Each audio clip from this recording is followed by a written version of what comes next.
Love it. Welcome, everyone. I want to give you a quick heads up. So we have a change of plans for today. You may see it's just me and Alex on here for the webinar today. And Stelly is unfortunately under the weather, so he's not going to be able to join us. And Zen Prospect was also unable to make it. So in lieu of these changes, Alex and I both have a lot of experience with lead generation ourselves. So we're going to be talking, we're going to be going back and forth with each other, asking each other's questions, digging into your questions, which is a very important part of this webinar. And we have a Q&A button down at the very bottom of the screen. When you click on that, you'll be able to ask us questions. And so by asking us questions, we'll be able to tailor this conversation directly to you.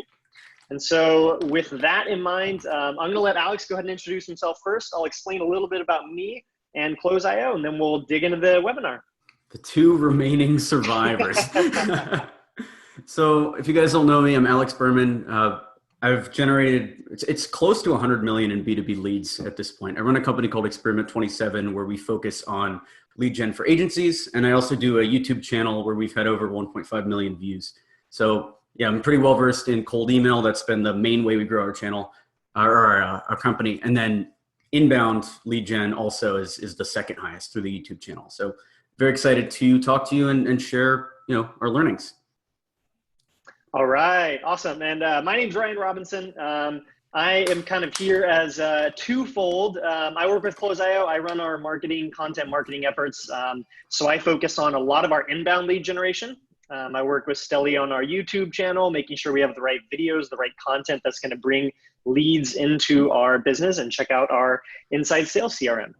And on the side, I also run a blog that gets about 200,000 monthly readers, all generally from organic SEO traffic. And this is lead generation for a bunch of different side projects I have. So lead generation is something I've been doing for a long time. Alex and I are pumped to share with you guys. We have tons of people watching from around the world. We've got Venezuela, the UK, Thailand, Portugal. Very jealous of Lisbon, Portugal today. But let's dig into this. So Alex, I want to ask you, your main focus with everything you do at Experiment 27 is around helping digital agencies generate more leads. So high level, what are you seeing as some of the most effective lead generation channels today? Sure. So the way that I like to think about lead generation channels are, one, you have to think about an actual offer for your agency. So most people that run agencies, I was just on a client call like 2 days ago, and he was like, we can sell anything, right? Like we could sell anything to anyone as long as they want like a website. And so the biggest roadblock to overcome is getting them actually to decide on, one specific niche, so like telecom or restaurants, whatever that ends up being. So it's deciding that, then creating an ideal client profile around that, and then finding lead pools. So basically finding wherever your customer would be if they need your service. So for us, we sell to a lot of digital agencies at Experiment 27. And so our main lead pools are Dribbble and Behance and the mindset behind that is if a company goes on Dribbble, which is basically like a portfolio site, they're a design agency, and two, they're interested in marketing. So it's those two mindsets make a Dribbble account. So if you can find those two things for whatever your target customers are, that's where you're going to find the leads. And it's different for every customer or every type of business. Yeah, but I think what you just drilled into here is that this is a replicable process versus say, everyone needs to market to people on Dribbble. No, it's kind of like identifying your people and where they spend their time online. So, in the context of you guys working with digital agencies, are you focused on inbound lead generation or outbound? So, inbound obviously being the videos, the social, the blog content, or outbound sort of the cold outreach stuff. So you've seen this from building your blog as well. Inbound usually takes, so to do inbound right, it takes a good year to really get high quality leads from it. So we do them both at the same time. Inbound is the bigger play, right? Like we've got this YouTube channel growing. We get a lot of inbound leads from this YouTube channel. But in the meantime, we still have to grow our business. So that's outbound. That's sending cold emails and booking meetings directly. And, with this kind of equation, you're also reaching out to B2B people, right? So people are super busy. They're working within their own business. Not a lot of people are open to picking up the phone, taking cold calls or replying to every single person that sends you a cold email, right? So how do you sort of get the attention of someone when you're committing to this outbound prospecting? Sure. So when I'm thinking about lead generation, I'm thinking about prospecting. I'm trying to find things in common that I can call out. So that's why I really like an example like Dribbble, because if I make a list from Dribbble, I can say, hey, found you on Dribbble and really love the work you did with, and then just literally call out one thing. And if I build 1,000 leads from Dribbble, then I can just call that out in the email every single time. And it seems extremely customized when really it's, it's more generic. So that's the main way to get their attention is to be customized. The hard thing about being customized is you could spend 5-6 minutes, or some people even spend 30 minutes on an email when it's not worth doing that at scale. So by finding these custom lead pools and building your emails around those type of people, that's how you avoid that. Another good example is, and I didn't know this was against the rules, but I'm in YEC and my marketing director was like, why don't we just pitch to YEC people? So we were able to write a cold email that was like, hey, we're a fellow YEC member, all this stuff. And because we're in YEC and they're in YEC, we didn't really have to customize the email that much. So the high quality leads will save you a bunch of time when it comes to actually drafting the email. Yeah, and I think this is a really good example because you already have that shared connection, right? Mm-hmm. There's a reason for you to reach out beyond just saying, hey, buy my stuff. It's also kind of a mutual connection. Yeah, but we also have another client that I work with that he does marketing, but the guy he hired has done marketing for 500 startups companies. So now when he emails 500 startups companies, he can call out, hey, we did marketing for this company and 500 startups. And that opens up the whole door that way as well. So you can do it with hiring if you don't have a case study for it. So I want to take this back a couple steps now. And I want to address a question that I know a lot of people watching here today are going to have is sort of, in the earlier stages of your business, let's say you're a B2B startup or an SMB that's selling a B2B product or service. And you're not necessarily that sure who your ideal customer is. Maybe you have some assumptions, but you don't have a ton of customers to base that assumption on really. So you're still learning, right? How do you identify the right leads that you should be spending your limited amount of time reaching out to? So the scientific approach that we follow at Experiment 27 is basically come up with a lead, like basically a hypothesis, like you'd come up with a science experiment, test it for 2 weeks, and then change it if it's not good. When I was first starting a company, before we found out digital agencies were what we wanted to target, I had some experience building a website for nonprofits. So I just emailed a few nonprofits and I was like, hey, I build websites for nonprofits. And I got a few emails back. So when picking a niche, like I wouldn't worry about it too much, right? Like look at your past and then just kind of riff on something. And you can just keep in mind, you can always change it even in a day. Like just because you pick a niche right now doesn't mean you're stuck to it for 10 years. Yeah, I couldn't agree more. And this is something that, in a lot of my experience offering content marketing consulting over the years, I've done a ton of outreach to very different kinds of companies. And, for a certain period of time, I thought that Fortune 500 were going to be or Fortune 500 companies were going to be my jam. Like I was only going to work with Fortune 500 companies, but the actual process of going through procurement and getting approved as a vendor was something that was going to be like a 6-month process. And if I hadn't tested that out, I wouldn't have known that, hey, I can't afford to be going through this 6-month sort of process of being approved before I even start work, before I get paid, let alone, they're oftentimes have 60, 90-day payment terms. And so that taught me a lot about who my target customer is that I wouldn't have found out otherwise. And you could have sat there, right? You could have sat there for 4 years without reaching out to a customer and said, hey, I sell to enterprise customers, and built this whole story around it. But yeah, you outreached and you proved yourself wrong. You also could have done outreach and owned the procurement process and all this. Like there's some people that love selling to enterprise, and you might have found that out as well. So it's like, yeah, you don't know until you really jump in and start sending emails and booking meetings and all that. On that note, I do know that we have a lot of people here today watching that want to sell to enterprise. So what kinds of expectations should you be going into pitching enterprise customers? Let's say from, the day you send your first cold email, what would that process sort of look like in your experience? So a lot of these cold email experts, I don't know if Stelly recommends this or not, but they say start at the start at the bottom, or start at the person that you think would be in charge of it, and like try to guess the right department. We've had the most luck cold calling CEOs, or getting to CEOs' assistants, or just emailing CEOs, even of large companies. Like a few weeks ago, we booked a meeting with Morgan Stanley, and it's just because one of our cold callers like called the CEO's office.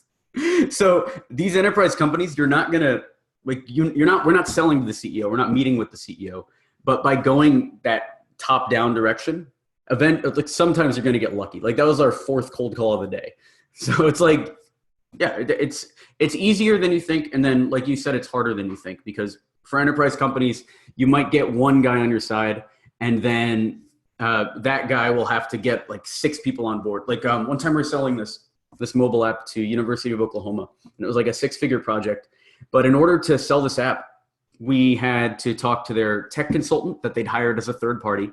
That tech consultant then had to bring us to Oklahoma. We had to meet with their director of IT, their director of education services, whatever. We all strategized on a presentation together after they were bought in. Then we gave that presentation to the head of the university. And then finally we got budget approval. So it's fun. I guess it's a fun process to do. We did that over like a week of just sitting in Oklahoma, but it's not as easy as selling to startups. So that's the one thing to keep in mind. And kind of what you were referencing, if I were a new entrepreneur, I would not build my business on selling to enterprise right away. You need the revenue to be able to wait like 6-7 months for a close. Yeah, I think that's the sort of the take-home lesson for me, was that I just couldn't afford to wait that kind of time in order to start generating revenue, right? So I had to work with people that were willing to make a decision and say, within a week, like, yes, let's do it, let's get started, versus the months and months and months. Right, and if you can wait, like you can get the good clients. Like we're running a production company right now, and selling TV shows is basically, as far as I know, it's like B2B sales. So we're trying to get into like one of these 40 networks, really. And in order to get there, we have to spend 7-8 months on actually working on the process. So if you do have like the runway to build and stay in your zone and like get the right feedback, yeah, you can win. But like as a startup or as a small company, getting the revenue is more important. So something you touched on just a minute ago, I want to ask you about a little bit more, because we've been having some really good questions rolling into the Q&A section. If you have questions, a little Q&A button at the bottom of the page, hit that, ask your questions. Evelyn asked a really good one related to something you just mentioned a few minutes ago, Alex. What's your strategy to find the right person within a company to send a cold email or call to? And I know this can be kind of a tricky one, and you can spin your wheels overthinking this too, but what's your take on that? Yeah, so it depends. If they're very large, so smaller companies, it's easy. Email the CEO, it'll find the right spot, right? For larger companies, it's what I normally do is look up keywords on LinkedIn. So for instance, we were trying to sell to T-Mobile a while ago, and basically for T-Mobile, we wanted to sell some kind of social media. So it was literally searching T-Mobile marketing and then going through everyone that popped up in the LinkedIn search until like somebody felt right. And your gut feeling will get better as you talk to more of these enterprise people, but it's, director level or, C-level or whatever with like the right it really is gut feel. I wouldn't think about it too much. Like you just said, Ryan, I wouldn't think about it too much, because you'll even yourself out. So let's say you email director of social content at T-Mobile when you should be emailing director of global social media content. They're either going to intro you to the right person if the email is good, or they're just going to ignore you. And then you'll, when you do your research again, you'll email somebody else in 6 months. So eventually it will work itself out. And I want to add on to this, because this is actually the exact way that I reach or research prospects too, is that I will search for the role title. So for me, that's generally speaking someone in marketing. So I'll search marketing. You can filter that by people. This is on LinkedIn. And then you can add filters for different companies, right? And that's when you get this sorted list of people in marketing that work at, Zendesk, for example, right? And what I do is when I find someone that, going off of gut feel, just like you, that looks like they're the right fit to send an email to, I'll shoot them an email. And I use, Reportive is the Chrome extension. I think it actually has changed names recently. It got bought by LinkedIn. So it's called LinkedIn Sales Navigator Lite. It's an extension for Gmail within Chrome. And you can sort of test out different email addresses that you think are going to be the right one for the person you're trying to reach out to. Personally speaking, I just haven't had a lot of response rates with sending LinkedIn messages. It's kind of like dropping something out into the ether. So I always go with cold email, and I'll follow up to that person. If I don't hear back within 48 hours, I'll shoot them a follow-up. And if I don't hear back from that, I'll usually go down the list, going back to marketing people at Zendesk, and just hit the next most realistic looking person who might be a decision maker. And I think that's kind of the take home is that it's people that appear to be a decision maker. And if you don't hear a reply, don't take it personally, because everyone is working within their business and they have, goals that they're delivering against, right? So I always just keep reaching out to the next person, the next person, the next person, and then go back around to the top if I don't hear back from anyone and ask, hey, do you have anyone that you'd recommend that I reach out to on your team? Right. And if you're wanting to scale this, so let's say you're hiring, if you're hiring a salesperson that has a little bit of skill, they'll be able to do this, no problem. But if you're using, let's say, a virtual assistant, you're going to have to do this yourself for like 100 or even 1,000 leads and literally build a list of titles that look similar to what you want, which it's tough, but that's the kind of stuff that you need to do when you're hiring VAs to make sure they're actually effective. So we're getting a lot of questions. I'm going to just keep picking from this list, going in order as they sort of come in. Alex, what platforms are useful for outbound lead sourcing when we're talking about B2B SaaS companies? So for B2B SaaS, when we sold to SaaS, I would use almost exclusively AngelList. AngelList has some really good features on there. You can sort by revenue. You can sort by when people are hiring. When I was at InspireBeats, we used to sell lead gen to just SaaS companies, cold email to SaaS. And I would only target people that were looking for directors of business development or lower end sales guys, and then just email the CEOs directly. So for SaaS startups specifically, AngelList is the place to be. And then Crunchbase is second if you run out of leads on AngelList. But the data on AngelList is usually pretty clean, the data. I also like this tactic too of reaching out to people that are actively hiring. That's kind of a strong signal that I've seen as well. And another question we just got that I think is pretty relevant to what we were just talking about here is, what is the difference in sort of sales process that you see between outbound, so cold outreach, versus an inbound lead that comes to you? What's the difference in the sales process? So the main difference is in the first minute or 2 minutes. It's setting the stage. An inbound lead is hopefully going to know something about your company. And an outbound lead, you're going to have to kind of pitch them before. But normally I start my calls off with a 30-second background. If they ask background, basically covering one sentence on who we are as a company. So, hey, we're Experiment 27, then we go into our backstory. So I'll actually just do a kind of example. So, hey, thanks for getting on a call. I'm Alex from Experiment 27. Thanks for being here. Then they'll say hey, thanks. And I'll say something or then they'll ask, so what's your background? And I'll say, well, I used to be director of marketing at a digital agency in New York. And we were able to, in 1 month of me getting put on there, we used to share 14 leads a month. And within that first month, we were able to drive the leads up to 40. And then within 6 months, we not only were generating 150 B2B leads a month, but the founder personally said we added $1 million to their bottom line. So that increased their growth by 16%. So using that, we decided to start this company where we only focus on digital agencies because we've tried so many marketing companies in the past and seen each one fail. So that's what we do. So that's a pretty strong pitch. Yeah. And that's just practice. And that was quick. And it's literally doing a lot of these calls. But the main keys you can take away are, if you can use numbers in your story, it's good. If you can talk about how you were in a similar business to them, it's good. And then, keep it as short as possible and get to asking questions. Because inbound and outbound calls, I like to run them kind of like you're a doctor diagnosing a disease, right? I've never been a medical doctor, but I assume if somebody came in and was I was on WebMD and I have all these symptoms and I think I have this disease. Like if I was a doctor, I'd want to like take a step back and be like, all right, let's talk about this, right? And just ask a bunch of questions. So that's what I try to do with marketing as well. Here's another really interesting question. How long should you wait before contacting an inbound lead? So this could be someone that, signed up for a guide. They took one of your free courses. They signed up for a trial, something like that. How long do you wait to contact them? And then how do you contact them? What should that messaging be and how is it delivered?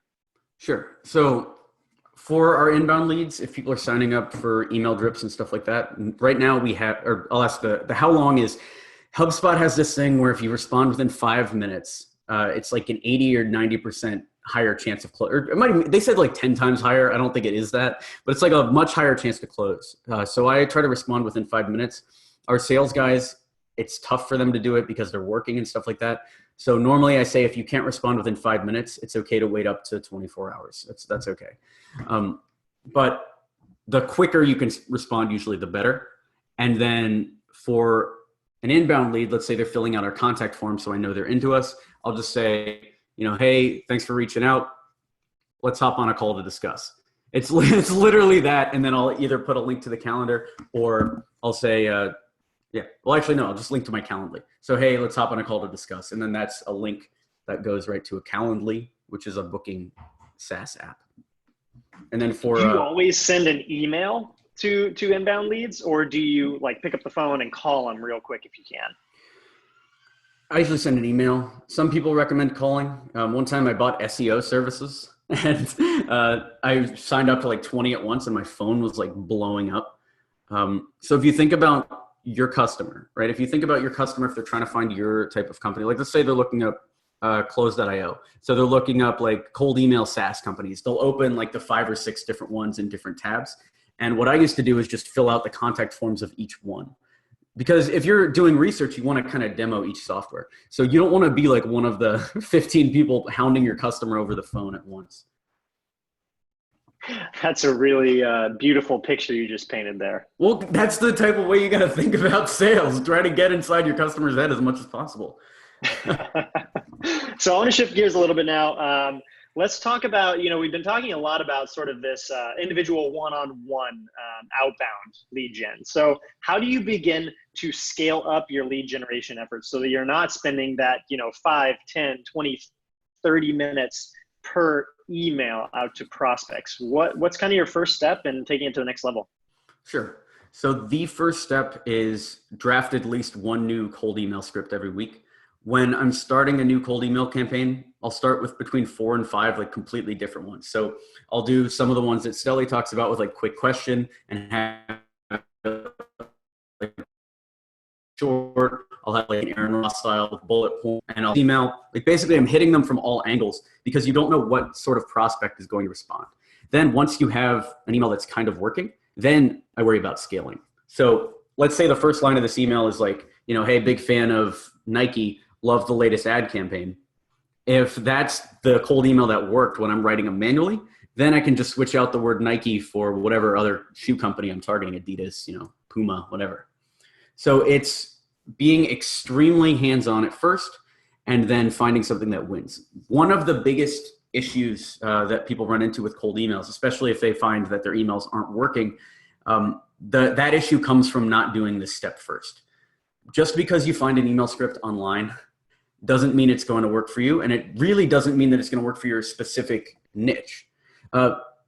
Even within your own business, right? Like a director of marketing at a shoe company isn't going to respond to the same email as a director of marketing, even at like a t-shirt company. Like they're completely different issues there. You might have some overlap, but the way that you frame the email and the exact points you hit, they're going to be different. So one thing that I know is kind of a question that I always field from people in my audience is, what kind of call to action should you put in your first outreach email? And I know that, the majority of people are already convinced that, yes, you have to have a clear call to action within your email. Otherwise, why would someone respond, right? So let's assume we're all on the same page. You want a call to action. What should that ask be in your initial cold email?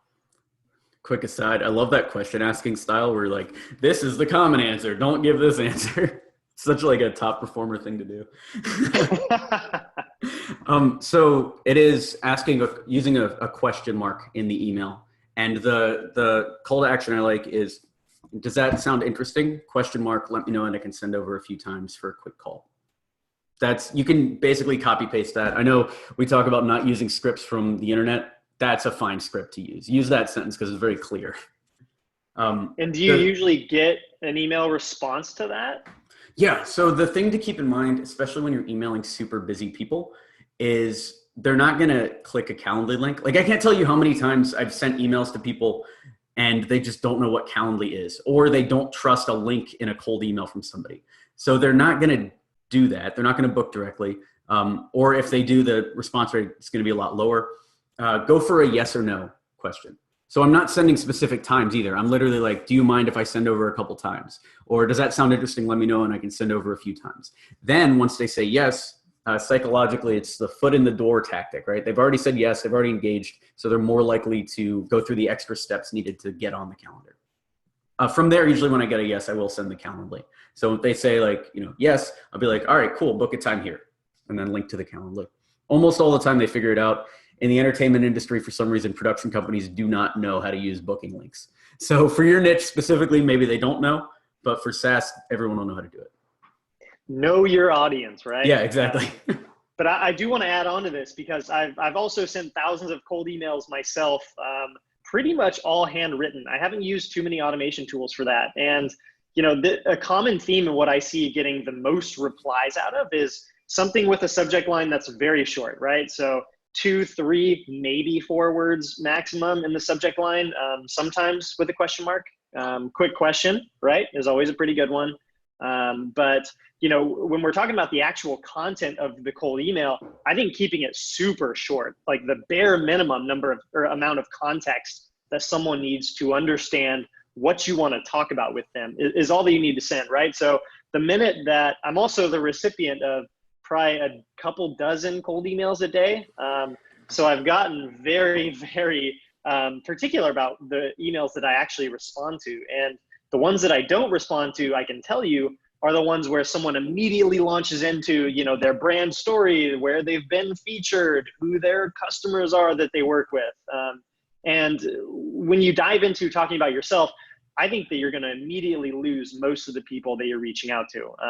Maybe a sentence about your quick, these are the customers you've worked with. Like, okay, if that's establishing relevance and credibility, then that's useful. But from like the very granular level, when I'm sending cold emails, it's going to be just a few lines, right? And I try and not put more than 1 or 2 sentences per line. But the point of the email is for when someone opens it, for it not to look overwhelming. And when you see paragraphs of copy, I kind of turn and run for the hills. Do you feel the same? So like all rules, there's 2 sides to it. In an ideal world, yes, all cold emails would be like 4 words long, like a sentence long. I find when people are learning cold emails, it's best to have like a framework in mind. So yeah, the first sentence is about them and how you found them. Second sentence is about you. Third sentence is about what you can offer them. And then fourth is a case study. Fifth is call to action. Like literally have that as a framework and you're good to go. But I just did, so our highest performing email for X27 is like 10 sentences long. So it's longer, like about twice as long as a normal email. And our second highest performing email is 3 sentences long. It's a 2 ideas email. So like, hey, just talked to the director of marketing at a major digital agency and he had these 2 issues. Are you dealing with similar? And it's like issue 1, issue 2, let's hop on a call. So like everything, it's worth thinking about your audience and it's worth thinking about the amount of value you can deliver. Like if I'm in my inbox and I see an email that's like 80 paragraphs, yes, I'm gonna delete it. But if it's, 4 or 5 little blocks of text and they grabbed me in the beginning, yeah, I'll read it. Because as business owners, it's not like you're getting a B2C email from like Amazon or whatever. You are looking to grow your business. Like your customers want to succeed more. So if you can hook them with that, then they'll respond. It doesn't really matter what the email is. Actually, more important is the lead quality. If they need what you have too, they're going to read dozens of crappy emails just to like help themselves. So one thing I've actually been seeing a lot more of lately is videos embedded within cold emails, right? And it's usually, it looks personalized, right? Like someone with a whiteboard that says like, "Hi, Ryan," and it looks like a real sort of person wrote this, or created this video for me. Do you find that that is a useful tactic? And if so, for whom? What kinds of people or companies are jumping at these kinds of emails? So the only time we've been able to close business with video, and I mean, this is coming from a guy that has a YouTube channel, right? Like our second biggest lead gen is our YouTube channel. The only time we've been able to close with direct email videos are when we've made a video custom for the company. So for instance, we closed this huge NYC digital agency because I made this video comparing them to VaynerMedia and like why VaynerMedia is getting enterprise deals and why they're losing enterprise deals. And it was like this 8-minute video, took like maybe a half hour to film, but they turned into a 6-figure client for us. So it's like, if you put in the time, it can work. If you're sending out emails that are custom or that are generated using a computer, then no, it's not going to work. Yep. I agree. So we're reaching about our halfway point here for the webinar. Keep the questions coming. We have a bunch. We're going to try and get through all of them. But I want to switch the conversation over a little bit more to the inbound side of lead generation, because we've been getting a lot of questions around inbound. So I know that I have a pretty strong opinion on this next question here, but Alex, I want to get your take first. Do you find that having a strong SEO strategy helps with the quality of inbound leads? Strong SEO strategy. So yeah, sure. Yes or no question, right? I think, yeah, the more detailed you are in terms of the type of content you're creating, the better the leads are going to be. I always find it interesting when people ask me questions, like on Facebook Messenger, whatever, I'll get questions and they'll be like asking me a question and I'll have a video to answer almost every single question they're asking. Like that's the point you want to get to with your inbound lead generation. Like, what your customers are asking so well that you have detailed video content for each thing. Do you guys, and this is what I was going to ask you, do you guys get more traffic from YouTube or Google? So, and the way that I look at this is YouTube being, people viewing your videos first and then coming to your site, or Google being they discover a blog post or something and then come to your site. Which one is bigger for you guys? For us, it's video. Our blog, the only thing we use our blog for right now is podcast interviews. So we just like have our script notes and everything. We're not doing text versions of our content or anything like that. I know we have the ability to do it and we've done it in the past, but it's not worth it. Like there's plenty of people that are on YouTube. Google's getting better and better at turning audio into text. I know for most of the keywords that we target, our YouTube videos pop up like at the top anyway. So no, we're fine. I think it's all about, well, I love that. Well, it's all about targeting the channels that you're most comfortable with. Like I'm most comfortable with audio and video. So I can hire a guy to turn my videos into blog posts. But if I was just starting, there's no use in me forcing myself to write a blog post. That's just going to be nonsense, right? I would much rather focus on something I'm good at and passionate about and then try to make that work for the business. This is so awesome talking to you about this because I am the complete opposite. Put me in front of a video camera and ask me to like do a half-hour video on a certain topic and I just can't do it, or I have a difficult time doing it, right? So for me, sitting down and writing for 5 hours straight and coming up with a few thousand-word blog post is so much easier. And so, I mean, I would definitely double down on this advice is like lean into your own strengths or the resources that you have on your team, right? So if you have someone who's a really strong writer, leverage that. If you have someone who's really, really good on camera, delivering a great informative message, a step-by-step tutorial, some advice, whatever that may be, find the right channel for delivering your message in the best possible way for you. So I would even take it a step further. And if what you're passionate about isn't helping to grow the business, I would change the business before I change the passion. So for instance, if you're super good at Facebook ads, but if you're running a Facebook ad agency and you know that it takes like $400 or $500 to generate a lead for a Facebook ad agency, I would much rather see you do an e-commerce store or like sell something like info products, like sell something where that skill is actually going to be used and it's actually going to work for your business. How many video do you guys try and publish per week or per month on YouTube, and why, I guess, are you at that point? We've been doing 3 per week for the last 2 years. And that's just a good amount of content. Like normally I'll film like 4 videos a week. So I can get 3 and then I'll have like 1 as like a buffer. So I don't know. I'm just comfortable with that. Some people, they can crank out, 4 or 5 videos a day. I had this dude, John Sonmez, on my podcast. He's got 130K subs on YouTube, and he'll literally do like 3 or 4 videos a day. And he loves it, right? Like Grant Cardone does the same thing, like 2-3 videos a day. Some people like Nerdwriter do 1 video a month. So I really think it is find a content strategy that works. And the consistency, I think, is what's making us win right now on YouTube. Are you guys doing a good job of, in your mind, a good job of attributing sort of lead signups to individual YouTube videos? And how would someone who's just getting started with the YouTube channel go about starting to track something like that? So that's not something we track right now. So I'm not sure how you would do that. Yeah, this is something that I've been thinking a lot about, because Stelly, here at Close.io, Stelly produces a ton of videos, right? Like the daily sales motivation stuff, tutorials, interviews.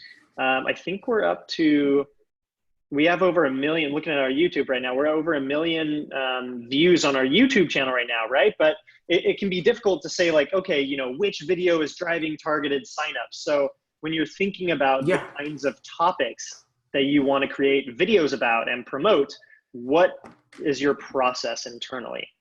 So the gut feel that I have is, if I'm pitching something in a video and the video is about that, it's probably going to sell. So for instance, when I talk about one-on-one coaching, I see our one-on-one coaching leads go up. When I change the way that we're talking about like experiment 27, then our experiment 27 leads go up. If I want to talk about, like something else, like that'll go up. It's all about just creating that type of content. For you, if you were looking at your sales motivation stuff, I would look at average watch time. What we've found is for our videos, it's pretty consistent depending on the topic. But we also see like different engagement. So like sometimes we'll do a video and it'll get like, even like we just had a video and it took forever to even get to like 100 views. And so when I see that, I'm like, all right, nobody wants that type of content. When like another video that I released a day later got 700 views in 24 hours. I'm like, let me focus more on that topic and less on this topic. But then it's also, it goes back to passion as well. Like if I only made videos on cold email, I feel like the channel would be growing a lot faster, but I'd also I wouldn't want to work on it anymore. How many different ways can you talk about cold email, right? Yeah, exactly. It's interesting. I just did one today, and the way that I found to get through it is just making jokes and like literally doing it very lighthearted. Because before I used to be very serious about trying to teach it. So it's changing that process up. Do you do any sort of like traditional keyword research or topic like volume research before you decide to produce a video or a blog post on a certain topic? Not before. The main research I'll do is customer questions. Because I feel like if a customer's asking me a question, so like if someone asks, how do you generate leads? I know that they're probably typing that into Google also. So that's the kind of keyword research I'll do. We use TubeBuddy as well. So if you search anything in YouTube and you have TubeBuddy, I cannot say that word. It'll show you how competitive the keyword is. The issue I have with that app though is, so I'm ranked number 1, 2, 3, 5, set, whatever for the word cold email. But if you go on YouTube and you search that, it says it's extremely competitive. I also find that even if a keyword is extremely competitive, I can rank there, like pretty quick, like on the day that I release the video. So I don't know how you I don't know how you could trust that data.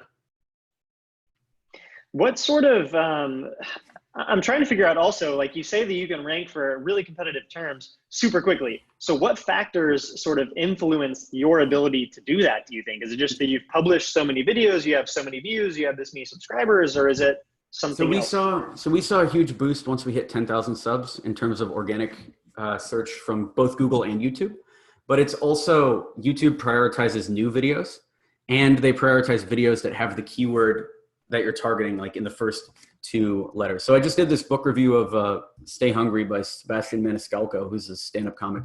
And now if you search his name, book review, or his book's name and review, I'm right there at the top of the page. And it's because I've got his name and book review in the title. So YouTube still works very old school. The title is prioritized first, then it's the tags, and then third is the description. As far as I can, like, just kind of playing around with it. So if you can have the keywords that you want to target in all 3, you're good to go. And then I guess also the subtitles, like we caption all of our videos as well. I love that. And I want to weigh in real quick with sort of the opposite side of the equation, rather. You know, you've been talking about YouTube a lot, how to optimize your videos for YouTube, how to get leads from YouTube. And one thing that we're really good at here at Close.io is getting leads from organic Google searches, right? So if you search for like cold email templates, I believe we're number one. If you search for something like sales strategies, I believe we're still number one. And the way that we kind of do this is, you know, title does play a part of it.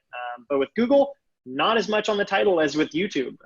Google kind of rewards content that's really, really in-depth, right? So whenever we're publishing something that goes after one of these highly competitive search terms with a lot of results, a lot of like highly authoritative sites that are gunning after these terms, we're going to publish something that's 5,000+ words in length. And we're going to have that keyword phrase, you know, taking the sales strategies example. We're going to have sales strategies within that post several times, like, you know, 50+ times. And just to clearly indicate to the search engines that this is what this article is about.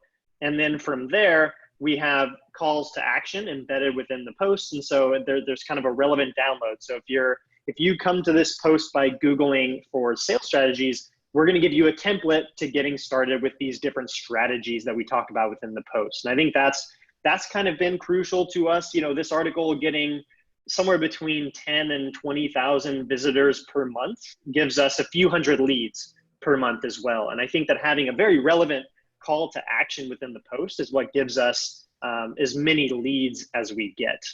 Yeah, and Google's more powerful for it for sure. Although I think blog content might be dying slowly. It's very slowly dying. And I think people are going to be moving more towards YouTube and podcasts in the future. But yeah, you can see the difference. Like if you search cold email on YouTube and cold email on Google, I don't think we're on the first like 4 pages for cold email on Google, but we're all over for YouTube. LinkedIn, similar actually. LinkedIn prioritizes the keywords for companies. So if you search like digital agency or you search marketing or whatever, if you put your name, so if you put like close.io cold email or like close.io whatever, however you see your outreach tool, whatever keyword people are searching for, on LinkedIn you'll come up the same way. It's just different. Yeah, each channel is different. Yeah, it's interesting. And I think this is also a good sort of use case for being on as many different platforms as you can without breaking yourself, obviously, right? So with most of our blog posts, we try and produce a YouTube video, but we could take a page out of your book as far as optimizing them and getting them to rank as well. Yeah, it's different. You should have a different title for the YouTube video in the Google search, in the Google post or whatever, the blog post. So Alex, I'm sorry to shift gears on you so much here, but we've been getting a lot of questions in the Q&A section, or particularly around how many times you should follow up to your cold emails when a prospect doesn't respond to the first one. Sure. So normally the process we use is send one email, like a, hey, want to make sure this didn't get buried, like a few days later. Then I'll send a 2 ideas email. So something like we were talking about before, just got off the phone with the director of marketing at this company, or just got off the phone with the director of marketing at a major soda company. They're dealing with these 2 issues. 1, 2, are you dealing with similar? I would love to hop on a call. And then number 4 is that breakup email. So like, hey, Mark, at this point, I'm going to assume growing your leads isn't a goal for this year. Let me know if that changes. So basically 4 times. 4 times. Sometimes I'll add a cold call in there after the first email, and maybe another cold call after the second email. But if somebody wants to talk to you, like we're in an age where you know they're going to see the email. If you present it in the right way and they still don't want to talk to you, follow up in 6 months in a different way. Like it's no use just pushing people like that. If they want to buy from you, they'll buy from you. So 4 times. What percentage of people do you think people watching today should expect to hear back from? So let's say you send 100 cold emails. How many replies should you get? So replies, I think 10 to 15% is decent. In terms of meeting book, typically if you can get around 2%, you're good. If you can get like 5 or 6%, you're great. And if you're custom writing your emails, you can get like 25, 30%. But like, yeah, with a scalable strategy, if you're sending out to large numbers, meeting book rate at 2%, you're probably fine. And then, yeah, response rate doesn't really, like all I really care about is the meeting book rate at the end of the day. And then, open rate as well. Mm-hmm. Keep rewriting subject lines till you get at least an 80% open rate. And we've seen quick question has been decreasing as well in terms of open rate recently. So I think last time I saw somebody, one of our coaching clients sent out a quick question email, it was like 30% open. But if you do something like, hey, question about your company, and like your company is like the name of their company, or literally anything else that's short and kind of generic, you can boost that open rate again. At what stage should your business be at before you start a cold outreach campaign? Is this something you can begin doing before your product is actually available to sell? Do you need to have, your fully built website? Do you need to have onboarding videos? Like what stage should you be at before you start doing outreach? So I didn't build my website for experiment27.com until we were in business for like 2 months. And I was using cold email to grow it the entire time. So no, you don't need a website. You don't need anything like that. All you really need is a case study to call out. And if you don't have a case study, work for free until you get that. Yeah. And then also I was just sending with a Gmail originally when I was starting out. And if you don't have a case study, you don't have anything like that, the trick is to just be as specific as possible and have ideas that are going to change their business, because people can see through you sending the same ideas to everyone.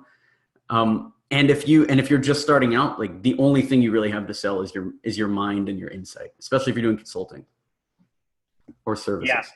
I've tried kind of a version of this back when I was first starting with consulting work, was sending an email that was kind of like, hey, I've got a couple ideas on how to do XYZ with your business. But people didn't respond to that. And when I changed my approach and actually shared a real idea instead of the tease of an idea, yeah, I got way more responses to the email. And it took more time, right? But worth the investment.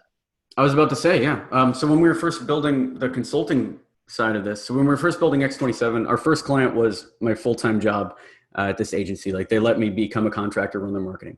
My second client was this dude I found on Angel List, where I literally emailed him, hey, whatever that same, like, hey, first line, hey, Mark, found you on Angel List, really impressed with this company you're running. It was the company name. Have you thought about running live events? And I ran a meetup back then. So I was like, I run a meetup with 3,000 people and we're typically able to generate like, $50,000 in leads with each meetup that we run. Would you be open to potentially hosting an event? ? Would love to send you some more ideas as well. Let me know and we can hop on a quick call.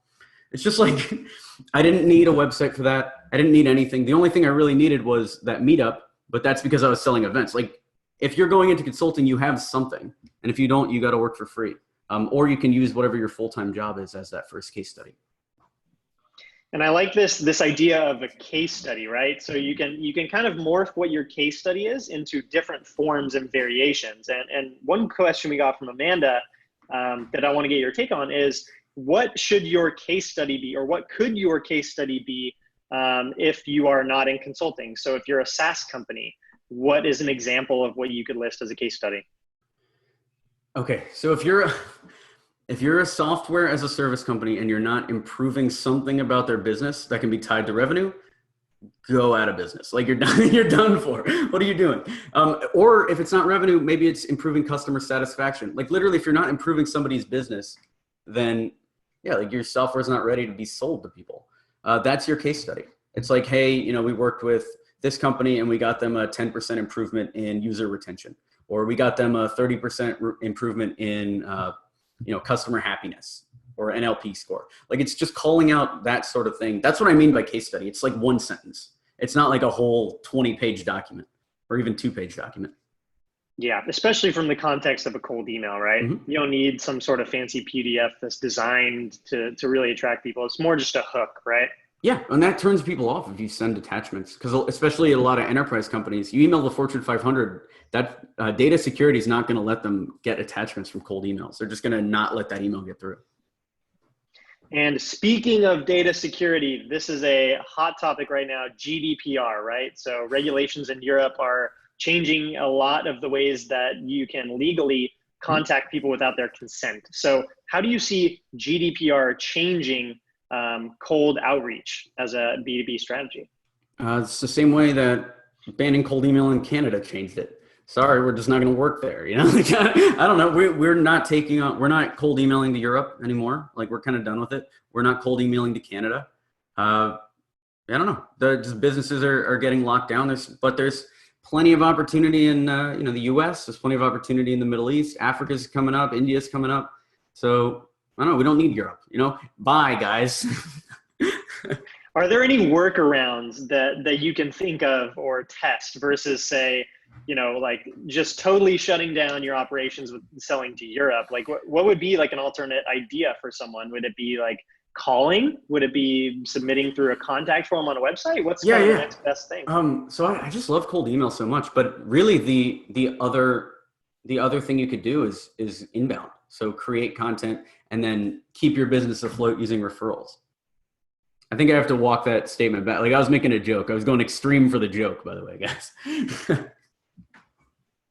I do think though that investing more in inbound is actually a good strategy, because once someone opts into your emails, right? Like they download a guide, they sign up for more information or something, then you do have the permission to talk to them. But more lead time. You do, but it's also like what I hate about things like GDPR or banning cold emails in Canada is the best people and the ones you really want to work with, you're not going to get them to sign up for your email list.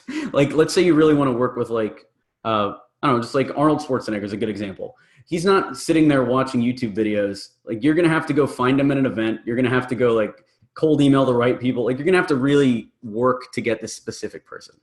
So yeah, maybe going to events is probably a good one.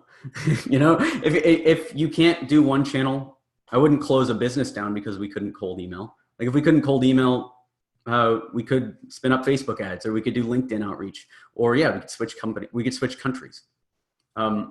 If you're really worried about something like GDPR, I would hire a lawyer and, just kind of have them look at how you're doing your business and see where you can fix it. Exactly. I love that. So we're coming down to the last few minutes of our webinar here today. For anyone else that wants to get a question in, send them now, please. So I want to sort through a couple more here while we've got about 8 minutes. Let me see here. So here's a really interesting one. You were just talking about spinning up, Facebook ads, other types of lead gen campaigns. So what do you see as sort of the next best thing as far as going after like Facebook ads? Should you go with AdSense?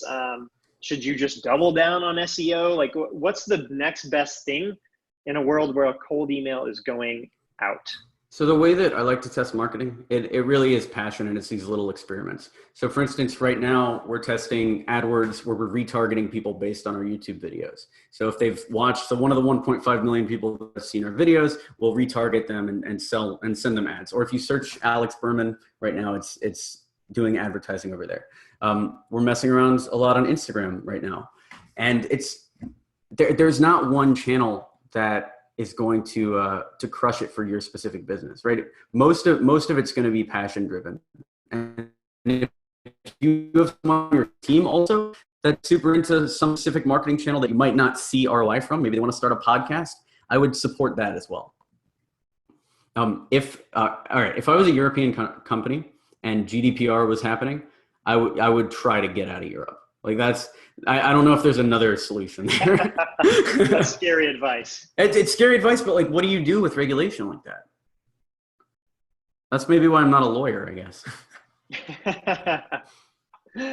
Well, all right, everyone, thank you for attending. We're going to wrap this conversation up. We're going to be sending out a recording too. So if you missed part of this, then you'll get a link to this in your inbox here shortly. And thank you all for joining us. Thanks, guys. Alex, thank you for being here. Yeah, thanks for having me.